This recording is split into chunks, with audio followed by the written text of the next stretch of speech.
Fala, gurizada, sejam bem-vindos a mais um conteúdo aqui no canal. Infelizmente, mais uma vez, o Grêmio não venceu e a gente tem muito a falar sobre esse jogo contra o Vitória. Eu quero começar dizendo para vocês que sim, teve mais uma falha individual, do Volpi desta vez, que já havia errado no jogo contra o Godoy Cruz, mas ali o grande protagonista negativo havia sido o Gemerson, que gerou toda uma irritação porque já tinha um histórico de falhas em outros vários jogos. O Volpi não.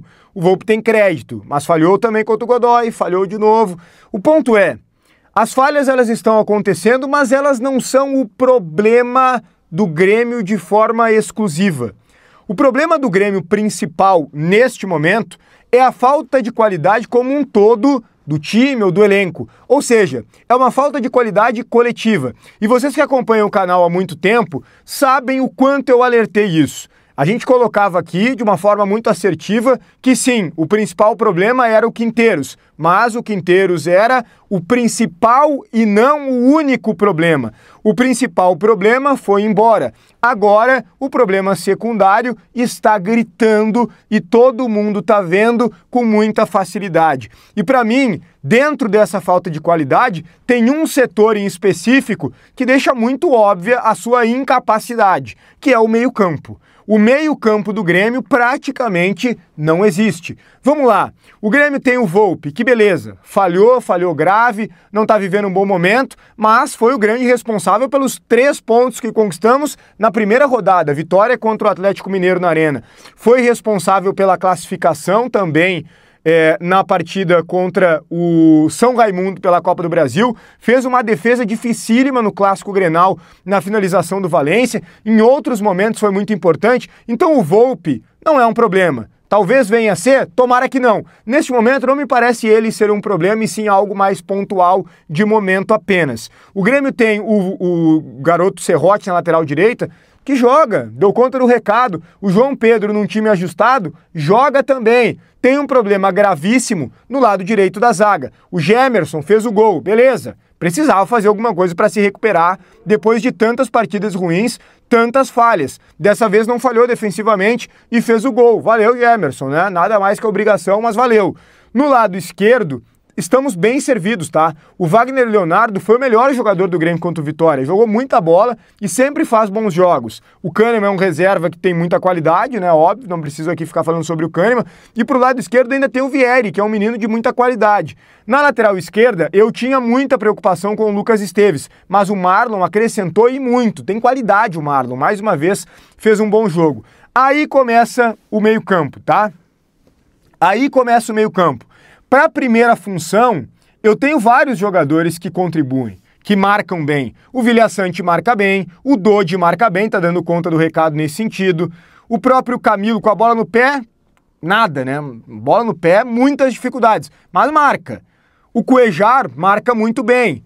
Entre eles, um é melhorzinho com a bola no pé, outro pior, mas nenhum é primor técnico com a bola, né? Eles são jogadores de primeira função. O problema não são eles, gente. Eu vejo muita gente criticar o Vilhaçante.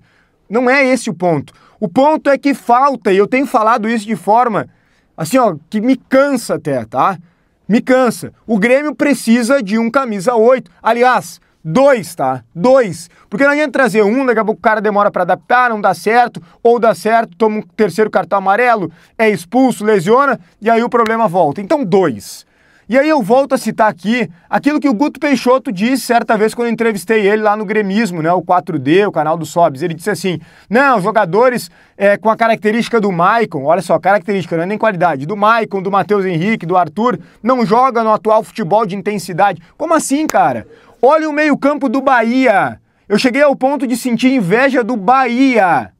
Tá? O meio-campo do Bahia tem vários jogadores de qualidade que gostam da bola. Os jogadores de meio-campo do Grêmio são inimigos da bola. Inimigos da bola.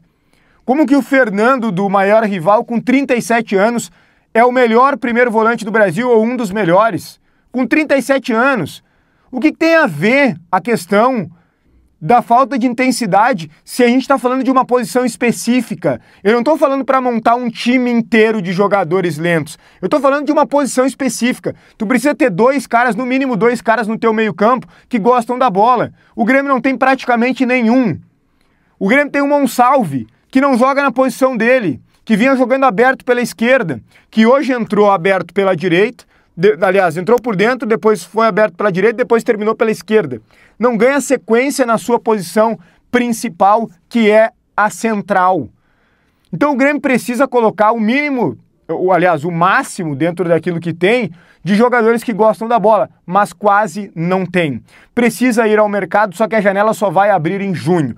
Então, um erro de avaliação muito grave dessa diretoria na hora de contratar, que está fazendo o Grêmio sofrer. O Mano Menezes não é mágico. O Felipão, que chegou agora, não é mágico. Eles vão ajudar. O Mano está demonstrando muita confiança, é experiente nesse tipo de situação, tirou o Fluminense, que para muitos estava rebaixado no ano passado. É verdade que o Fluminense tem mais qualidade do que o Grêmio, mas muitos davam como rebaixado, estava afundado na zona de rebaixamento, com o campeonato mais adiantado do que está agora. E o Mano conseguiu tirar. O Mano trabalha bem com equipes limitadas. Eu não estou dizendo aqui que o Mano é um grande treinador, mas não é o problema. O problema é que ninguém vai fazer mágica no Grêmio. Nem o Mano, nem o Felipão, nem ninguém. Tem que ter qualidade, gente. O futebol, ele depende de vários aspectos e vários são importantes, mas nenhum nunca estará acima da qualidade. Falta qualidade, principalmente para esse setor. Falta, repito, o zagueiro da direita, mas falta jogadores de qualidade, que gostam da bola, que tenham essa característica para jogar no meio-campo. Acorda, diretoria do Grêmio, acorda! Houve um erro de avaliação muito grave. Talvez se o Felipão estivesse desde o início do ano, o cara que é especialista na bola da direção, ele teria alertado para esse problema que o senhor Quinteiros não alertou. O Grêmio tem o Kiki Oliveira, que é um jogador bem interessante, está me surpreendendo positivamente, está jogando bem realmente, um jogo atrás do outro. O Amuso é outro problema, tá? Por quê? Porque tem qualidade. É um dos poucos jogadores do elenco que tem jogada pessoal, que tem drible, mas não joga. Opa, tá no departamento médico toda hora, mas que surpresa! Lá no Anderlecht da Bélgica, ele também vivia no departamento médico. O Grêmio foi buscar um jogador que, ok, tem qualidade, mas que vive lesionado, e aqui vive lesionado também. E aí nenhuma nota oficial explicando a situação o Grêmio lança. Então é mais um problema. A bola tá chegando pouco no Bright White, que é muito bom jogador e praticamente não conseguiu participar da partida. E quando chegou, perdeu o gol, né? Importante que se diga também, tá perdendo gols o Bright White de novo. No jogo anterior já havia perdido. Então tá bem complicado, tá, gente? Eu quero dizer para vocês que a situação na tabela, ela tá preocupante, ainda é o início do Campeonato Brasileiro, mas nos preocupa. A gente já começa a pensar sobre aquela matemática mesmo para não cair. Talvez a nossa briga seja essa, se a direção não contratar de uma forma muito contundente e significativa na janela do meio do ano. Um alento aqui para terminar o vídeo. Os próximos 4 jogos, 3 são em casa. Santos em casa, Bragantino em casa, São Paulo fora e Bahia em casa. Claro que essa é a sequência especificamente do Campeonato Brasileiro. Em meio a isso, tem a Copa do Brasil e tem a Sul-Americana, né? Inclusive, quarta-feira a gente vai jogar fora contra o CSA. Mas Brasileirão, dos 4 jogos próximos, 3 são em casa, Santos em casa, Bragantino em casa, São Paulo fora e Bahia em casa. A gente tem que se apegar nisso para ganhar. No mínimo, todos esses jogos em casa a gente tem que ganhar para sair dessa situação delicada que a gente está vivendo na tabela do Campeonato Brasileiro. Esse vídeo foi para Matiello Corretora de Seguros, para tu fazer o seguro do teu carro, da tua casa, seguro de vida. É Matiello Corretora de Seguros. Fala com o proprietário, Matiello, no telefone que está na tela, faz uma cotação sem compromisso, compara o preço, as coberturas e fecha negócio. Matiello Corretora de Seguros. Um grande abraço e até o próximo conteúdo.